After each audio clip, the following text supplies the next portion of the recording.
s'appelait Léopold Sédar Senghor et il reste le père de l'indépendance du Sénégal. Il avait dit, je cite, « Penser et agir par nous-mêmes et pour nous-mêmes en nègre, accéder à la modernité sans piétiner notre authenticité. » Fin de citation. Comme ces mots sonnent justes en ces temps où l'Afrique a grand besoin d'affirmer son authenticité dans le bal de la mondialisation globalisante. Le Sénégal s'invite dans le prétoire du tribunal de l'actualité en ce 4 avril qui marque le 63e anniversaire de l'accession de ce pays à la souveraineté nationale et internationale.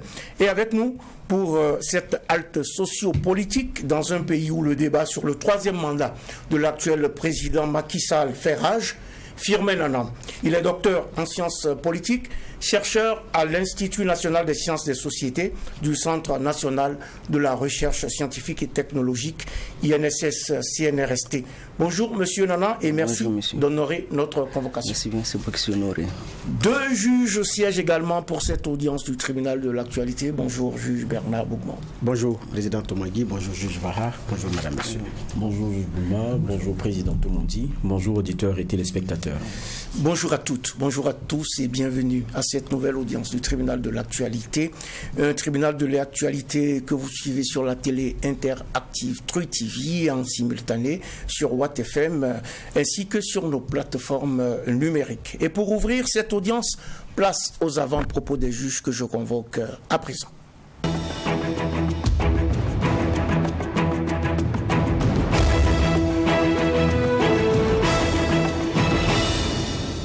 Le tocsin est donné et c'est parti pour les avant-propos de cette 2e audience de la semaine avec le juge Bernard Bougman. Merci président. Mon avant-propos va concerner la contribution pour l'effort de guerre. Et quand on regarde sur les 7 milliards qui ont été engrangés, la boisson fait plus de la moitié parce qu'on est pratiquement près de 4 milliards pour les boissons, toutes tendances confondues. Donc quand on a dit boissons, il y en a qui ont vu bière, non mais à l'intérieur, il y a les boissons non alcoolisées qui sont là-dedans, parce que toutes ces boissons étaient taxées. La sucrerie d'ailleurs, je pense que c'est à 50 francs CFA. Et donc, sur chaque bouteille. Sur chaque bouteille. Donc il y a les prélèvements de boissons importées qui font 1 106 374 000 francs. Bon, si je m'amuse, on va dire que je fais de la pub. Mais j'ai dit là, les boissons, on est à plus de 5 milliards, hein, parce que l'usine de Kosoro, elle seule fait plus de 3 457 360 700 francs CFA. Celle de Saba, ou bien Gampela, si vous voulez, 36 900 000 francs. Donc quand on additionne cela, c'est une bonne cagnotte. C'est-à-dire que quand vous regardez les chiffres, ça donne à réfléchir. Et quoi qu'il en soit, on a l'impression que le Burkinabé n'est pas un consommateur, mais c'est un consommateur de boissons.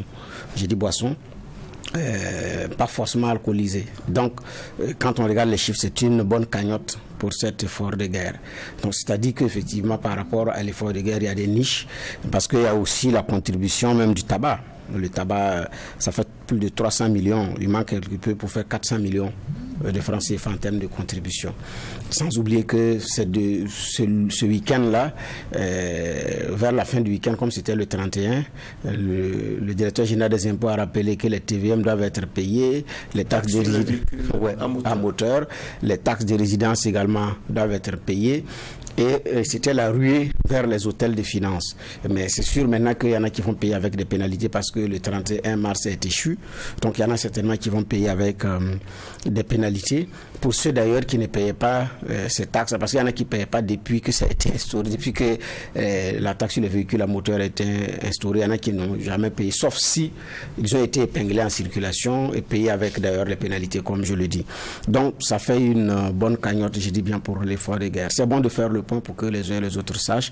C'est sûr qu'avec la fin du carême chrétien qui s'annonce, c'est un week-end également où la boisson va couler, donc il y aura encore beaucoup d'argent. À la fin du mois de Ramadan, Il y a beaucoup de boissons encore. J'ai dit boissons, je n'ai pas dit alcoolisé, franchement. J'ai dit boissons. Il faut qu'on se comprenne bien parce que quand on parle boisson, les gens voient alcool. Donc j'ai dit à la fin du jeûne musulman, la boisson encore va couler parce que les uns les autres vont encore payer parce que c'est la fête. Ça va encore faire une bonne cagnotte et puis bon, voilà. Donc ici, j'ai dit bien, c'est une contribution à l'effort de guerre. D'ailleurs, les jeunes, quand ils partent boire aujourd'hui, disent qu'ils partent contribuer à l'effort de guerre. Ils ne partent plus boire, ils partent contribuer à l'effort de guerre. C'est une façon d'encourager les uns et les autres. Donc, on va dire quoi? Si nous voulons compter sur nous-mêmes, il y a des sacrifices à faire. Maintenant, il appartient aussi au gouvernement de chercher des niches qui, effectivement, ne mettent pas aussi suffisamment la pression sur le citoyen parce qu'à un moment donné, ça va être également très difficile. En attendant, il y a plusieurs autres boissons qui sont taxées dont on n'a pas encore fait le point forcément parce que les alcools forts et les vins sont également taxés. Donc on attendra peut-être que ça c'est dans le lot des boissons importées, mais on attendra d'avoir suffisamment de détails. Voilà. Donc c'est ce que j'avais comme avant-propos. Espérons également qu'on fera bon usage de toutes ces sommes récoltées. De l'argent récolté pour l'effort de guerre, quand vous prenez une boisson, vous contribuez à l'effort de guerre. C'est pas une raison non plus de nuire à sa santé, mais en effet, on aurait dû y penser, on aurait pu y penser plus tôt, parce que ça représente quand même beaucoup d'argent, plusieurs milliards de francs qu'on a pu récolter par ce biais. Geoffroy Vara, votre avant-propos du jour. Oui, merci Président. Mon avant-propos va concerner un sujet qu'on a un peu abordé hier, qui est repris dans lefaso.net à travers un article très intéressant où ils sont allés à la rencontre notamment de certains locataires sur la question du bail locatif, et beaucoup qui décrivent le fait qu'en peu de temps, le bailleur se permet d'augmenter le loyer à 2-3 reprises. Il y a un qui dit qu'il est resté dans une maison en 2019. Déjà, jusqu'à maintenant, il ne compte plus le nombre de fois que l'augmentation est intervenue, et ça s'impose à lui alors qu'il y a des travaux internes, des toilettes qui ne fonctionnent pas, il y a plein d'éléments sur lesquels souvent le bailleur est interpellé mais qui ne fait aucun effort. Mais quand il s'agit de réajuster, en tout cas selon lui, les éléments par rapport à l'évolution des choses, parce qu'il dit que la vie devient de plus en plus chère, peut-être ça ne concerne pas ses locataires, en tout cas il est prompt. Il y a beaucoup d'exemples qui sont donnés, et alors qu'on sait que la loi portant bail d'habitation privée au Burkina Faso est fixée en fonction de la valeur locative plafonnée à 7% du coût de réalisation du local, mais il y a tellement de détails dedans sur lesquels il faut qu'il y ait une bonne communication. Si vous lisez même, si vous êtes un profane, c'est difficile de vous en sortir. Donc, si on a travaillé autant pour avoir une loi qui encadre un secteur, même si j'ai dénoncé hier la pusillanimité de la loi et ce qui est clair, quand même, il faut une appropriation, il faut une bonne sensibilisation dessus pour que l'impact qu'on a voulu là puisse vraiment porter. Et je pense que ça, c'est même très important. Il faut encore, pour ceux qui nous écoutent, peut-être les agents du ministère, parce qu'on en a parlé hier, s'ils vont lire l'article, je pense qu'ils seront assez édifiés. Et je pense que c'est mon avant-propos du jour.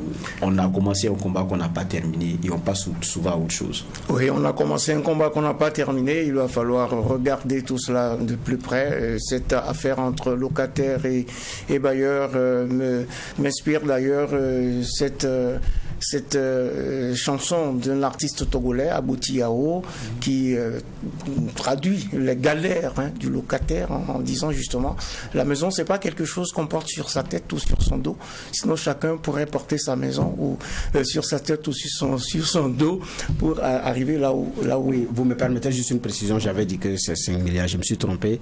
En ce qui concerne les boissons seulement, c'est 4 milliards 593 642 200 francs CFA pour être plus exact. Alors une précision de taille, parce que ici les faits sont sacrés, comme vous le savez, et nous avons fini donc avec cette séquence avant-propos des juges du tribunal de l'actualité qui cède maintenant la place à la fenêtre des généralités. C'est juste quelques questions de mise en train. Une question adressée à notre convoqué, c'est Firmin Nanam, docteur en sciences politiques et chercheur à l'Institut national des sciences des sociétés du Centre national de la recherche scientifique et technologie. Question de généralité, Bernard Bougman. Bon, question de généralité en ce qui concerne cette situation, je ne sais pas. Peut-être qu'il faut rentrer dans le vif du oui, tout à sujet, fait, exactement. et parler de cette situation au Sénégal, puisque le Sénégal, c'est l'indépendance du Sénégal aujourd'hui. C'est l'indépendance du Sénégal, mais l'histoire aussi, c'est que le Sénégal, c'est en Afrique de l'Ouest francophone, c'est le pays qui a gardé sa virginité depuis les indépendances, donc qui n'a pas été l'objet d'un coup d'État. Et d'ailleurs, je pense qu'ils sont deux. Et je pense que l'autre pays, c'est le Cap-Vert. Cap-Verdien, bon, le Cap-Vert qui n'est pas francophone, je pense bien. Donc, c'est le Cap-Vert et le Sénégal qui n'ont pas fait l'objet de coup d'État. Et donc, également, les présidents, quand même, ont eu des règnes. Voilà, il y a eu Senghor, Diouf, Wade et Macky Sall. Donc, qui a conservé cette stabilité, qui a pu garder également les militaires loin de l'arène politique. Ça ne veut pas dire que des militaires n'ont pas eu des velléités pour ou des velléités comme on appelle ça, d'endosser le manteau politique. Alors, la question c'est qu'est-ce qui a fait la force du Sénégal de tenir jusqu'à maintenant, alors que pendant la transition entre Senghor et Abdoul Diouf, la situation tanguait à tel enseigne qu'à un moment donné, l'armée même a failli s'inviter dans le jeu démocratique sénégalais. Mais le Sénégal a tenu. Quel a été le secret du Sénégal? Merci bien,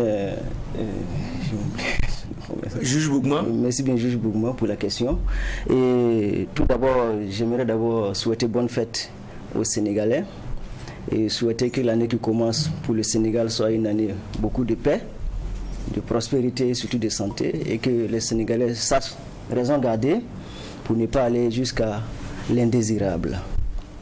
Pour ce qui est de la démocratie au Sénégal, si le Sénégal continue de tenir jusqu'à présent, peut-être on peut se poser la question, il faut toute une histoire qui montre un peu l'histoire du Sénégal est une histoire qui part depuis la colonisation, où en dehors de Abidjan et Dakar étaient les deux pays qui étaient les deux pôles de formation de l'intellectuel. Donc déjà très tôt, ils ont eu accès aux éléments de connaissance qui leur permettent de pouvoir gérer un peu, de pouvoir comprendre un peu la chose politique depuis 7 ans. Ce qui fait que cette histoire fait que le Sénégal a été un terreau de grandes forces politiques, de grandes luttes politiques pour faire en sorte que la démocratie puisse en quelque sorte régner. S'enraciner en quelque sorte. Donc, à ce niveau déjà, il y avait déjà un élément très important, c'est-à-dire la base déjà intellectuelle était déjà quelque peu enracinée au Sénégal. Et l'autre aspect aussi, c'est qu'au Sénégal, dès le premier président, c'est un président aussi qui était aussi d'un certain niveau intellectuel, quand même conséquent. Le président Senghor, qui quand même lors des débats savait déjà où il était en train de mener le Sénégal en quelque sorte. Même si on le taxait d'être un peu trop francophile, il avait cette vision-là de pouvoir amener le Sénégal vers des lendemains plus meilleurs. Donc il savait faire la part des choses dans les choix en quelque sorte. Même si on l'accuse aussi d'avoir fermé peut-être le département de philosophie à un certain moment donné, tout ça pour des raisons de soulèvement. Mais dans l'ensemble, le président Senghor a élaboré un projet qui permettait au Sénégal de ne pas trop dévier dans les dérives un peu non démocratiques en quelque sorte. Donc c'est peut-être quelques éléments qu'on peut peut-être colmater ça et là pour expliquer un peu cette tendance. Moi je vois surtout, il faut lier ça à l'histoire du pays Sénégal, qui était vraiment d'abord même un territoire français. Quelques villes déjà, et donc il y avait déjà ce contact permanent avec les réalités françaises, tout ça, qui faisait que il y a des choses qui ne pouvaient pas passer en quelque sorte. Et l'autre aspect, il faut aussi revenir aussi dans un peu l'anthropologie politique au Sénégal. Lorsqu'on voit un peu à ce niveau aussi, il faut voir que les sociétés à pouvoir centralisé ne sont pas très nombreux au Sénégal, à ma connaissance, jusqu'à présent. Donc c'est des sociétés où vraiment il y a la liberté d'expression, où il n'y a pas un chef à qui on doit vraiment respect et considération, comme dans les sociétés à pouvoir centraliser dans le mot ou dans les choses. C'est des éléments souvent qu'on ne met pas souvent en corrélation avec les dynamiques politiques, mais qui expliquent déjà que déjà dans le fond traditionnel, il y avait déjà des éléments de démocratie, en quelque sorte, d'équilibre de force entre les individus, qui fait que cette tendance a évolué jusqu'à aujourd'hui et qui fait qu'on peut quand même dire qu'il faut aussi allier donc ces éléments internes endogènes au Sénégal et les aspects aussi externes aussi, un Sénégal qui s'ouvre aussi au pays, à l'étranger. Voilà, qui fait que ces deux imbrications, ces deux interconnexions font que le Sénégal est capable de pouvoir instaurer un système qui lui permette vraiment d'être ouvert aussi bien entre individus. L'ouverture citoyenne, c'est vraiment la liberté de s'exprimer en quelque sorte. Voilà, donc il y a ces éléments qu'il faut aussi prendre en compte. Il peut y avoir d'autres éléments, mais il y a ça. Et surtout le projet de Senghor pour le Sénégal, qui n'a pas encore, je ne pense pas qu'il ait connu, qui n'a pas encore connu peut-être de remise en cause en quelque sorte jusqu'à présent. Voilà. Un projet, on l'appelait le président poète, mais il avait aussi les réalités politiques, il a eu des déboires politiques, mais il a su mener sa barque jusqu'à céder le pouvoir à son dauphin, Abdou Diouf. Oui, vous en avez fini sur cette question de généralité, pour qu'on rentre rapidement. Juste une deuxième question. C'est un pays aussi où la communauté musulmane est très forte et qui a reçu également un greffe culturel africain et qui a une particularité. Alors que on a vu, je pense que c'est en 2016 ou 2017, les prêcheurs durs là, qui ont été durs dans les prêches, il y en a qui ont même été arrêtés et écroués. Et ça demeure tout de même un pays laïque. Donc ça aussi c'est un élément fondamental. Est-ce qu'il y a une explication à cela? Parce qu'ailleurs, on dit République arabe, ceci, mais le Sénégal, en tout cas pour le moment, a pu garder. On va au Mali, où déjà la laïcité pose problème, contrairement au Sénégal, qui a une forte communauté musulmane. Au niveau de la communauté musulmane et islamique au Sénégal, l'un des éléments peut-être que je peux évoquer, c'est le fait que les Sénégalais ont pu endogénéiser l'islam au niveau du Sénégal. Ils ont pu faire en sorte que l'islam, tel qu'il a été importé, soit imbriqué dans les valeurs socio-culturelles, de sorte qu'on parle souvent d'islam, et bon, d'autres c'est pas d'islam noir, mais bon, on va pas jusqu'à ce point. Mais voilà, donc c'est-à-dire c'est un pays qui, tout en prenant ce qui vient de l'extérieur, arrive à l'endogénéiser, à vraiment faire en sorte que les valeurs traditionnelles qui leur sont propres là puissent s'exprimer à travers ces choses-là. Ces questions de marabout et tout ça qui existaient bien avant et peut-être l'islam, mais qui ont pris le couvert islamique pour pouvoir mieux s'exprimer en quelque sorte. Et à ce niveau, je pense que peut-être que la démocratie, peut-être à ce niveau aussi, peut être liée au fait que comme ils sont à majorité musulmane et que en religion musulmane, le musulman c'est mon frère, je ne pense pas que je puisse lui faire du tort en quelque sorte. Donc nous sommes tous égaux, donc on se respecte dans le respect mutuel encore. Peut-être c'est des éléments qui peuvent permettre d'expliquer un peu cet enracinement de la démocratie. Il ne faut pas seulement voir les éléments exogènes qui enracinent la démocratie. Enracinement démocratique, société, politique, on verra tout ça au cours de cette audience du tribunal de l'actualité. On parle du Sénégal, bien entendu. Geoffroy Vara, vous avez une question de généralité ou vous voulez rentrer dans le dur en même temps? Je pense qu'on est un peu dans le dur. Oui. On est un peu dans le dur parce que quand on regarde aussi dans notre... On peut regarder dans notre espace sous-régional là, on va dire ce qu'on veut, mais le Sénégal, pour ce qui est de l'incursion dans l'armée, dans la gestion du pouvoir, demeure en tout cas un exemple. On a vu avec la dernière, je pense que comment il s'appelle, c'est Askanoui, je ne maîtrise pas trop son nom. C'est ça. Askanoui. Oui, Askanoui. Voilà, Askanoui qui avait fait libérer le peuple. Voilà, ils avaient fait une communiqué là pour dire que ils ont pris langue avec la hiérarchie militaire, donc ils ont décidé de sursoir à une manifestation qui serait d'envergure en tout cas et tout. Et on a vu l'armée qui est sortie pour dire enlevez-nous dans vos histoires là. Politique là, nous on n'est pas dedans, ne nous mêlez pas à vos affaires. Voilà, si vous avez décidé d'arrêter ça dépend de vous, ne nous mêlez pas. On a pas du tout les mêmes histoires forcément, vous le rappeliez tout à l'heure, mais on a quand même de grandes lignes qui se ressemblent, avec un président qui a duré, quand on prend le cas de celui qui a fait 81-2000, c'est pas petit, c'est quand même 19 ans. Il y a eu après des élections qui sont faites où il s'est fait battre à plate couture, peut-être que ça s'est pas passé dans la transition ou dans la transmission ou encore dans la cassure comme ça s'est fait avec Blaise Compaoré, mais là-bas c'est des Sénégalais, les journalistes, la société civile, mais les médias ont eu un rôle très important à jouer, et pour ce que il y ait quelqu'un qui, après autant d'années au pouvoir, accepte des résultats de les urnes alors qu'il était en train de tripatouiller les choses. Et quand on quitte à cela, il y a eu beaucoup d'éléments qui pourraient peut-être donner un brin d'envie à une armée de venir intervenir, même actuellement. D'abord, même avant de venir au cas Macky Sall, avant Macky Sall, il y avait Wade. Débat, constitution, il ne peut pas, il peut, il y va, il est battu. Aujourd'hui, on est encore dans le débat Wade, mais à chaque fois, comme le rappelle, voilà, celui de Macky Sall, quand on le rappelle, l'armée semble se maintenir à côté. Qu'est-ce qu'il explique? C'est une armée bien formée. Qu'est-ce qu'il explique? Oui, effectivement, je comprends bien. Lorsque vous étiez en train d'établir un peu la chronologie un peu de la dévolution du pouvoir au Sénégal, effectivement c'est ça. Lorsqu'on constate depuis Abdou Diouf, lui il a presque fait 20 ans, je crois que l'autre a fait 19 ans, Wade a fait 12 ans, et après maintenant il y a Macky qui a déjà fait... Qui est en train de faire 11 ans, donc bientôt 12 ans. Et la tendance, comme on le voit ici, on le dit toujours, c'est qu'il y a toujours ces velléités, souvent des captations du pouvoir qui existent au Sénégal.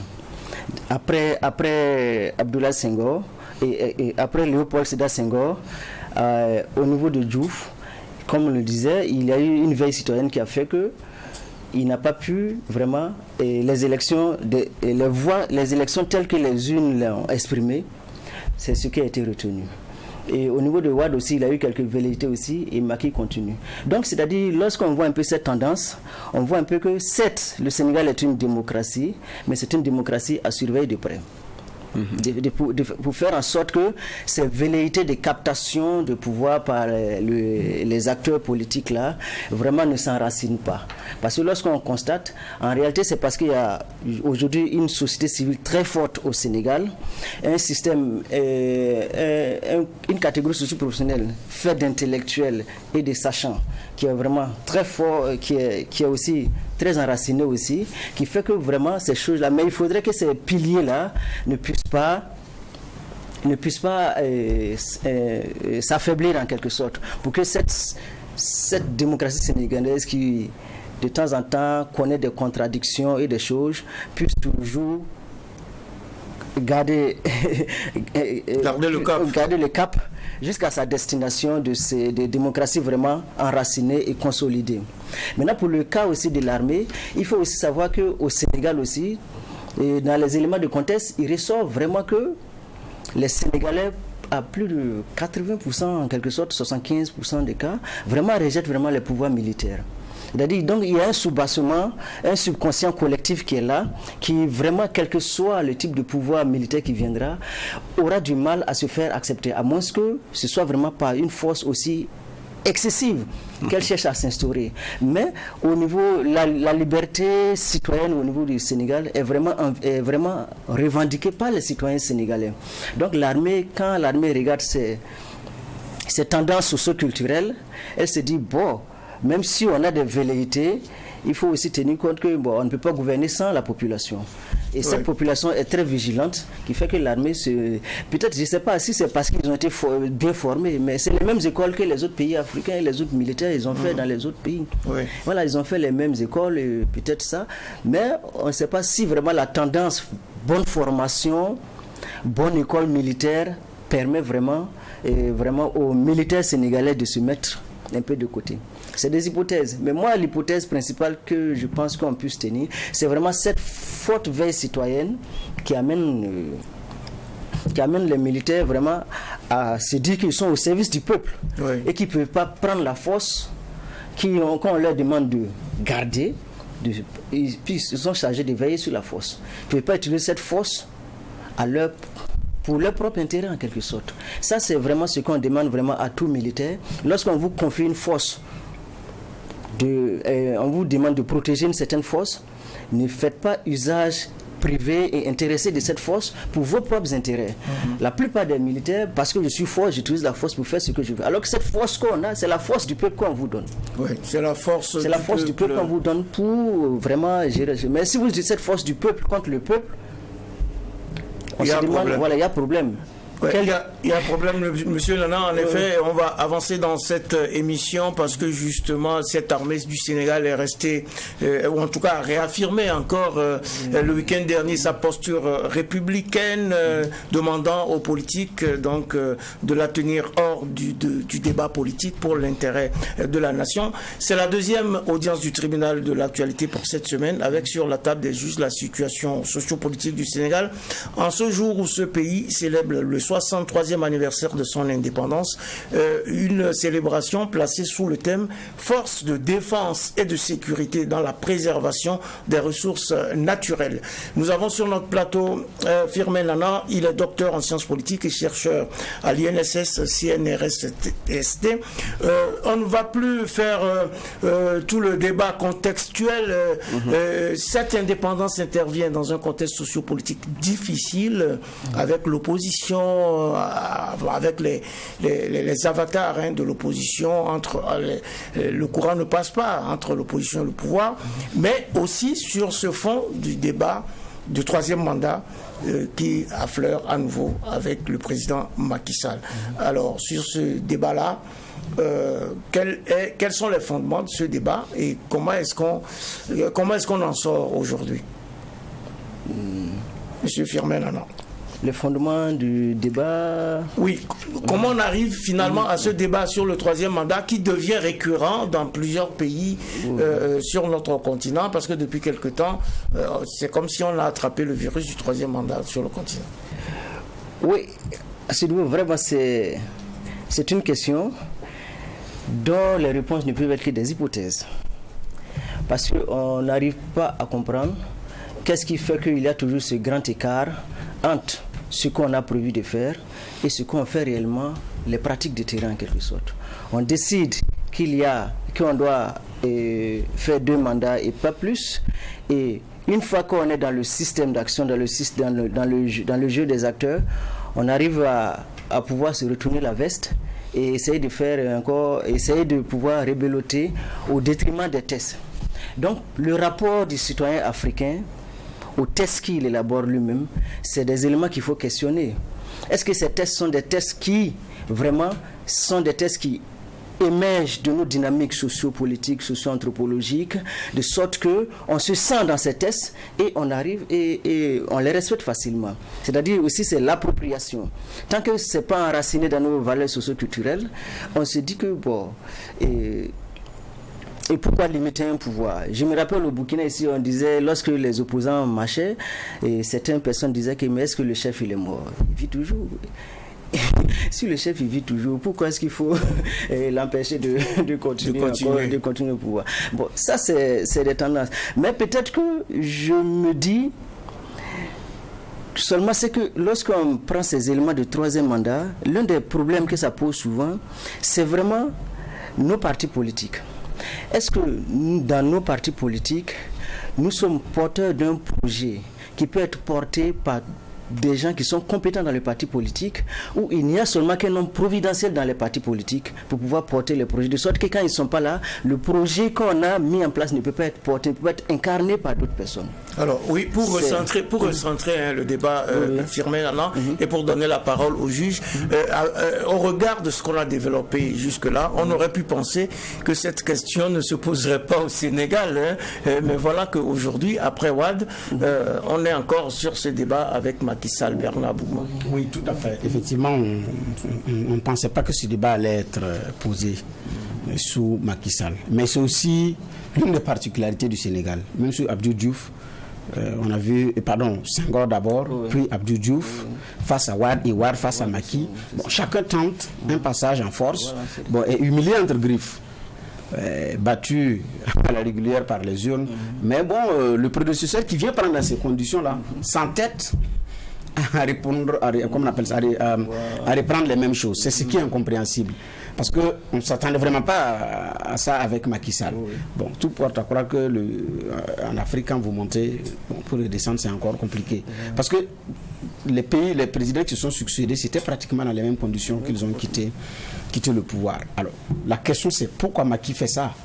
Ou du moins, quel peut être un autre, est-ce qu'il y a un autre cercle d'influence qui est, comment on appelle ça, qui est en train de pousser Macky? Parce que jusqu'à présent, il n'a pas dit qu'il veut.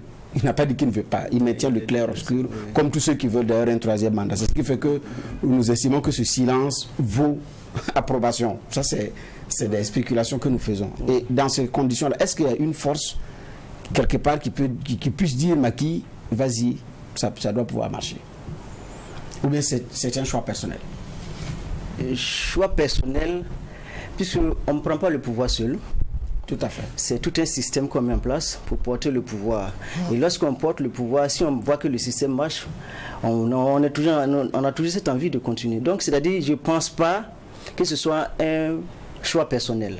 Pour moi, Macky est le porteur d'un projet, d'une vision, d'un groupe de personnes, d'une catégorie d'un groupe de personnes qui vraiment veulent se maintenir au pouvoir, peut-être pour mieux capter les rentes socio-économiques ou peut-être les rentes politiques. On ne dit pas non.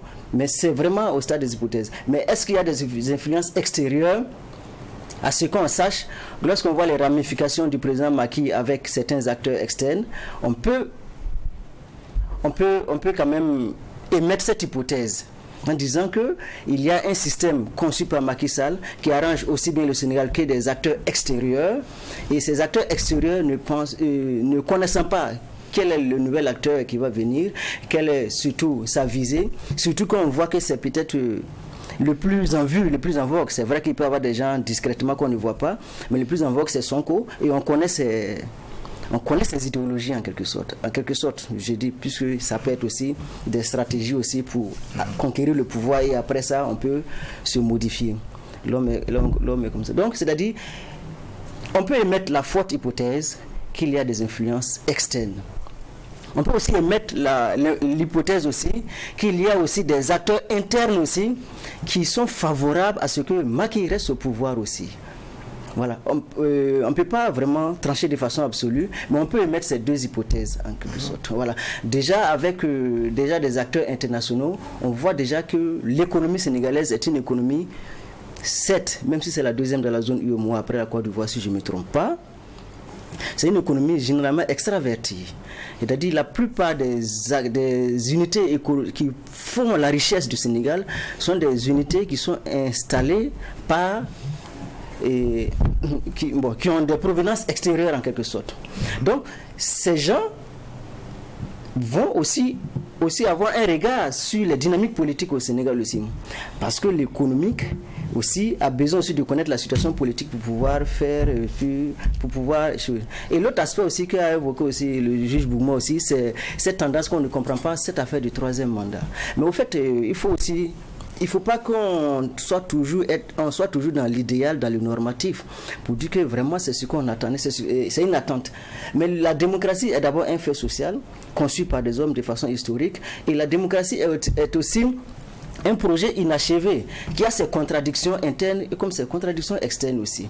Donc, ce qu'on souhaite pour le Sénégal, c'est vraiment que la démocratie puisse toujours maintenir le cap, de sorte que cette démocratie déjà acceptée, ne puisse pas connaître les mêmes fortunes que les autres démocraties. Sinon, toute démocratie a à l'intérieur ses propres contradictions et ses propres contradictions. Voilà. La preuve en est que lorsqu'on voit un peu sur les questions de démocratie au Sénégal, il y a au moins une minorité de Sénégalais qui sont pour des régimes non démocratiques. C'est vrai que c'est minime, c'est très minoritaire, mais c'est une force qui peut être très importante aussi. Si on connaît leur répertoire d'action, s'ils ont de très forts répertoires d'action, ils peuvent quand même influencer le jeu démocratique au Sénégal à leur intérêt. Et l'homme aussi, c'est un homme intéressé. Tant que le système ne l'arrange pas, il va travailler pour qu'on ait un système qui l'arrange. Ouais, l'homme est un homme intéressé, dites-vous, Firmin Nana. Justement, il faut être clair ici, constitutionnellement, Macky Sall lui-même, il le dit, et les constitutionnalistes sénégalaises l'affirment, Macky Sall peut se porter candidat, il peut briguer un troisième mandat. Oui, Jouffra Vara. Oui, mais c'est les mêmes regards qu'on a eu en Côte d'Ivoire avec Alassane Ouattara, c'est les mêmes débats qui reviennent et les mêmes arguments qui reviennent. Donc, à un moment donné, ça, je ne dirais pas que ça épuise, mais c'est une chanson à laquelle on est habitué. Donc, c'est difficile de dire ce qui n'a pas marché ici, ne va pas marcher là. Et puis, pour moi, ce n'est pas ça le problème. Il y a que, pour ce qui est du Sénégal, il y a un contexte et il y a comment dire cela, un genre de parapet, d'éléments qui font qu'on ne peut pas sortir de certains carcans. Je pense que c'est ce qui sauve aussi le Sénégal. Et nous le rappelait, c'est quand même 75% des Sénégalais qui disent en 2017, 19 on a voté, si ma mémoire elle est bonne. Donc quand vous êtes à ce niveau de personnes qui participent aux consultations électorales, c'est parce qu'ils ont confiance qu'on peut changer les choses par les unes et donc par son choix. Tant que ça existe, en termes de possibilités, de confiance pour un pays, pour moi c'est quelque chose de fondamental. À plus de 88%, quand je regarde, ils disent pouvoir militaire, ce n'est même pas la peine. Donc ça veut dire que les politiques ont conscience que tout le jeu, s'il n'y a pas tremblement de terre, c'est entre eux.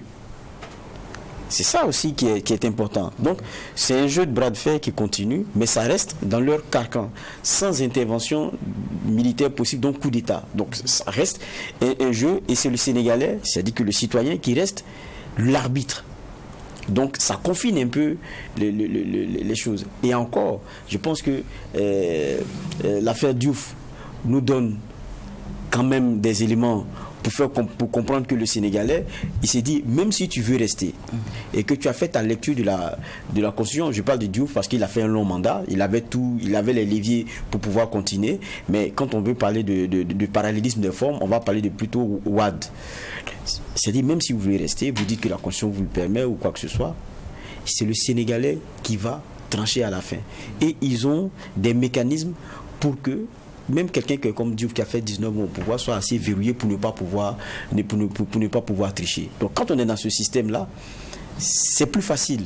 Je pense que, et là, c'est là où je pose la question à présent. Est-ce que c'est pas ça qui sauve aujourd'hui le Sénégal? Même si on se dit, toutes les démocraties, même celles dont on dit s'inspirer, ne sont pas parfaites. Est-ce que c'est pas ça aussi, ce modèle-là, qui sauve aujourd'hui le Sénégal et qui fait que le jeu politique reste politique, la question de la course à la présidentielle reste dans ce carcan-là, et que le politique lui-même tente sa chance comme il peut, parce qu'il s'est dit ça reste un bras de fer entre nous politiques.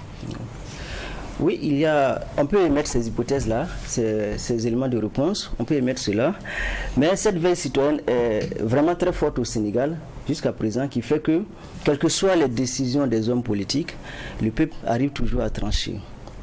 Mais expérience pour expérience, il faut savoir que si on continue, apparemment ça va faire la deuxième ou la troisième fois qu'un président a cette velléité de vouloir rester au pouvoir au Sénégal.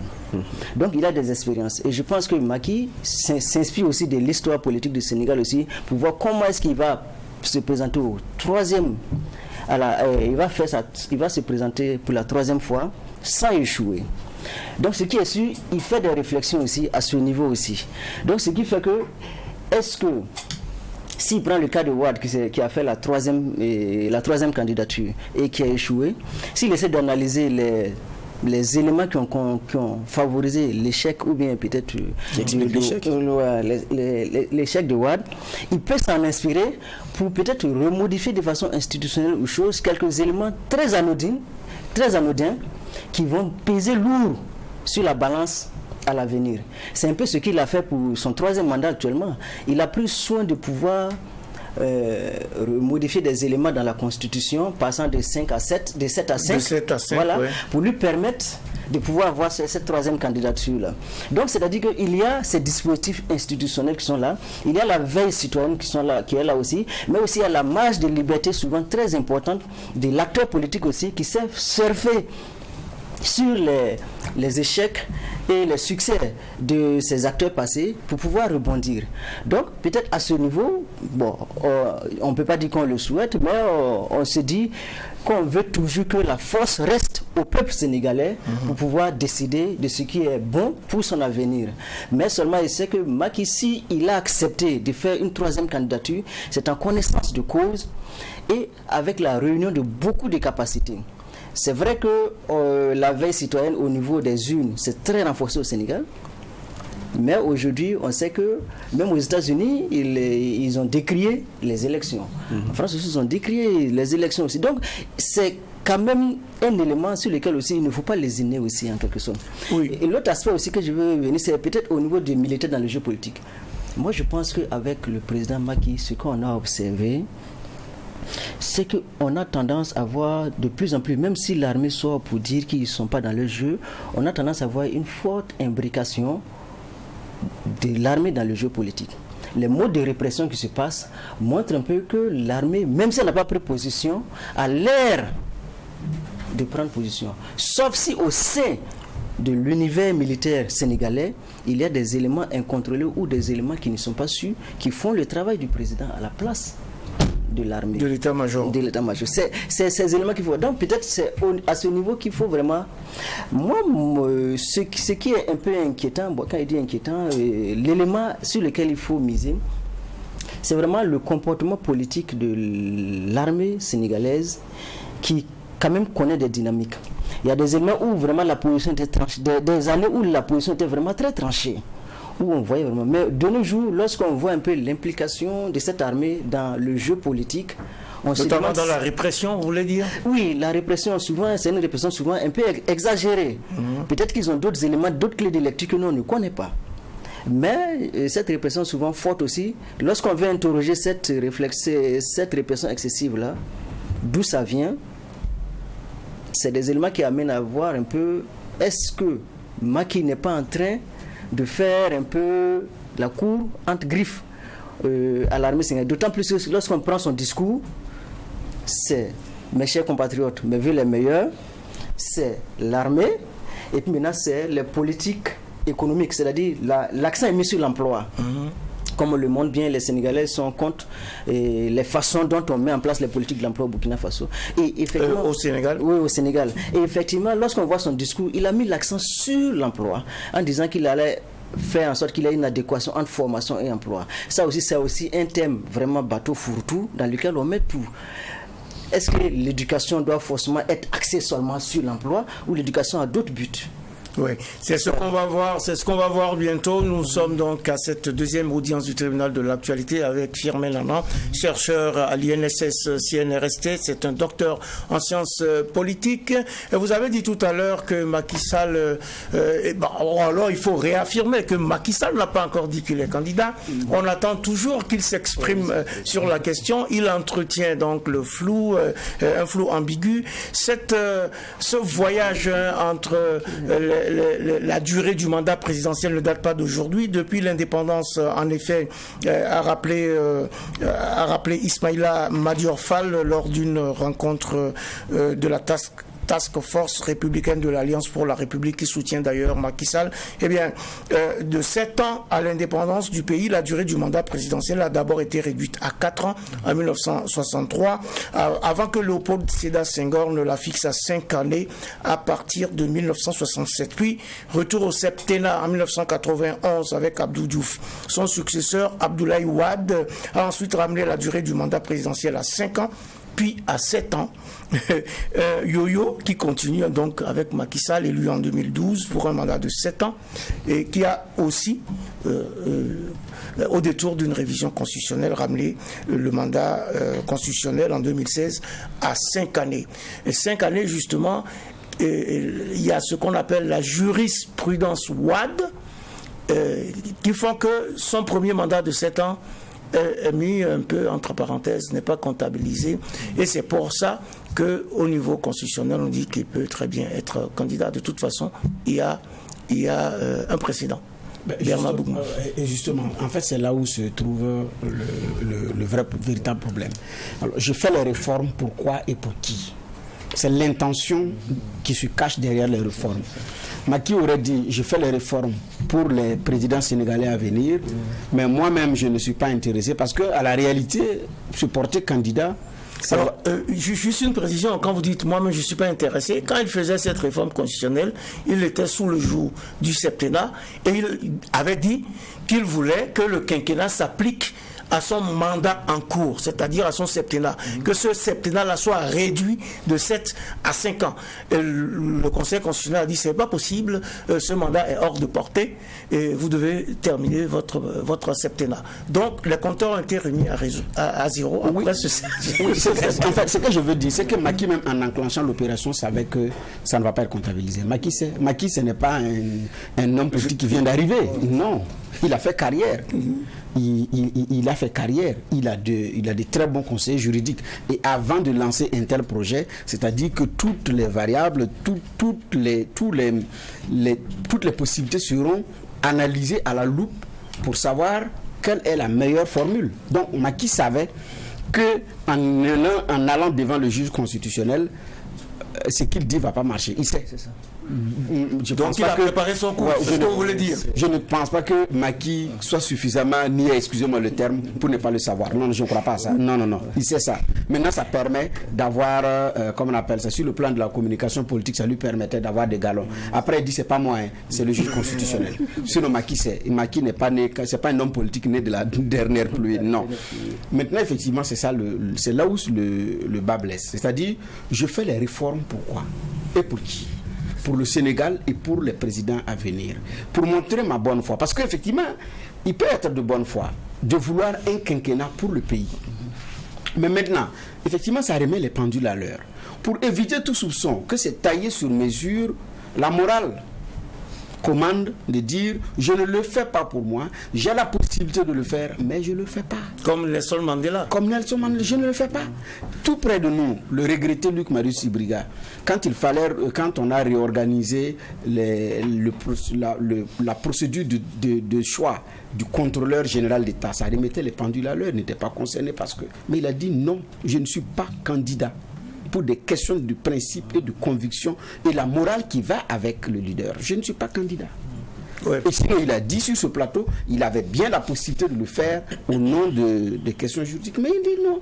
C'est ça aussi la réalité des faits. Donc, Macky fait la réforme pour qui et pourquoi? Pour le Sénégal, pour les autres présidents, ou bien parce qu'il y a un intérêt. Mais comme pour le moment, il est resté muet, on ne peut pas savoir si réellement il veut ou il ne veut pas. Mais toutes ces personnalités qui ont modifié la Constitution étant toujours au pouvoir ont toujours eu un calcul derrière la tête. Le Tazarché de Tandja, Blaise Compaoré à Ouagadougou, Alassane Ouattara en Côte d'Ivoire, celui de la Guinée, c'est toujours la même chose. Même Ouad qui l'a remplacé, c'est toujours la même chose. Ce qui fait que l'on doute que Macky ne sera pas candidat. Puisque jusqu'à présent, je dis bien, il maintient comme on appelle ça, le clair-obscur. Sinon, pour terminer, pour l'armée, quand un président a des velléités de troisième mandat ou de rallonge, les gradés sont toujours gâtés jusqu'à ce que ça ne marche pas. Ils mettent les moyens pour avoir des hommes de confiance, pour mettre suffisamment d'argent pour que ça ne... Mais pour éviter tous ces stress-là, toutes ces tensions, ces communiqués de précision, j'ai dit bien inutiles. Pourquoi maintenir autant de suspense à tel enseigne qu'on pousse l'armée sénégalaise, qui a toujours gardé ses distances vis-à-vis de la politique, à sortir, s'exprimer? Pourquoi? Alors pourquoi? On verra ça bientôt. On n'a plus beaucoup de temps. Alors je vais laisser juge Geoffroy Vara s'exprimer sur la question. En tout cas, Macky Sall, il a dit qu'il reste ouvert au dialogue, à la concertation avec toutes les forces vives de la nation. Peut-être que dans les prochains jours ou l'année prochaine, enfin, à quelques encablures de la prochaine élection présidentielle, on dira qu'il n'est pas candidat. Geoffroy Vara. Oui, bon, on va espérer. Maintenant, en même temps aussi, quand on regarde le truc de Afrobaromètre, quand vous avez 53% de votre population qui dit être à l'aise de ses conditions de vie. Je pense que c'est quelque chose qui compte pour celui qui est au pouvoir. Ça, c'est déjà très important. Maintenant, il y a un nom qu'on n'a pas évoqué depuis, c'est Ousmane Sonko. Est-ce que c'est le caillou de la chaussure de Wade qui a été, de Macky Sall qui a été le caillou de la chaussure de Wade? Oui, Firmin Nana. Oui, à l'instant T, lorsqu'on voit un peu, on fait une lecture des événements, on a l'impression que sur la scène politique, en tout cas Sonko est l'acteur politique qui donne du fil à retordre au président actuel, en quelque sorte. C'est lui qui donne, non seulement pour son profil, la tendance au Sénégal, la majorité des Sénégalais sont jeunes, et il est jeune aussi, en griffe, il est jeune, et aussi les idéologies qu'il avance, même si peut-être c'est des idéologies de campagne, parce que l'homme politique est ce qu'il est, voilà, mais il a des idéologies quelque peu souverainistes, auxquelles adhèrent la majorité des Sénégalais en quelque sorte. Donc ce qui fait que sur le plan social, sociopolitique, il a quand même des bases qui vraiment font que il est quand même, comme vous le dites là, cet élément d'achoppement pour vraiment le président Macky Sall. Jusqu'à présent, c'est un peu ce que on peut observer à ce niveau.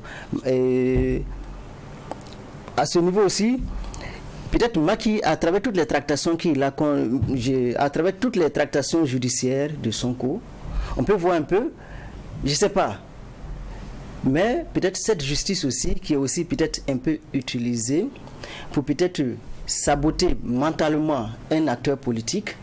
Ça peut être possible, mais je ne dis pas que c'est ça, puisque je n'ai pas toutes les cartes en main pour le dire. Mais tel que ça se passe, il peut avoir, si vraiment nul n'est au-dessus de la loi, s'il a commis les actes, qu'il aille répondre. Mais si lui, il continue de nier, et qu'on continue, bon, je ne sais pas, on ne sait pas où se trouve la raison, il y a encore un flou qui est entretenu là. Et ce flou conduit à dire qu'il y a quand même des tractations politiques qui sont mises en œuvre pour ne pas que Sonko puisse avoir tout l'aura nécessaire pour pouvoir être un candidat sans problème. Déjà, on tape sur les questions de moralité. Et diffamation, ça c'est déjà en Afrique, quelqu'un qui diffame un aîné déjà, c'est déjà une question de moralité. Et l'autre aspect aussi, avec Adjissa aussi, c'est une question de moralité aussi. Déjà, c'est des éléments, des pics qu'on lance pour montrer aux Sénégalais, voici l'homme que vous voulez mettre au pouvoir, voici un peu son profil moral un peu. Qu'est-ce que vous pensez de cela? Voilà. Donc je pense que là, avec toutes ces tractations autour de Sonko, je pense que Macky sait que s'il déboulonne Sonko, il a le boulevard devant lui.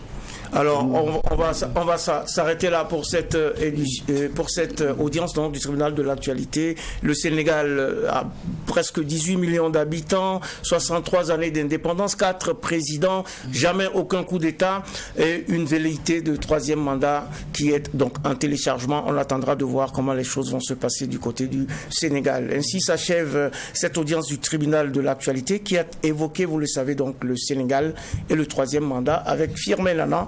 Il est docteur en sciences politiques, chercheur à l'Institut national des sciences des sociétés du Centre national de la recherche scientifique et technologique, INSS, CNRST. Merci, Monsieur Nana, d'avoir honoré notre convocation. C'est moi qui vous remercie. Et merci au juge Bernard Bougma, merci.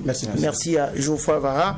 Merci également aux équipes techniques de réalisation ainsi qu'à vous tous, auditeurs et auditrices de Watt FM, téléspectateurs et téléspectatrices de Tri TV, pour votre attention et pour votre fidélité. Ne cessons jamais de rendre hommage à nos forces combattantes, à toutes nos forces combattantes, et pensons à nos blessés et à nos malades. Prenons soin les uns des autres en attendant de retrouver le tribunal de l'actualité dès demain, mêmes heures, mêmes antennes, avec un maillet toujours aussi juste, incisif et sans complaisance.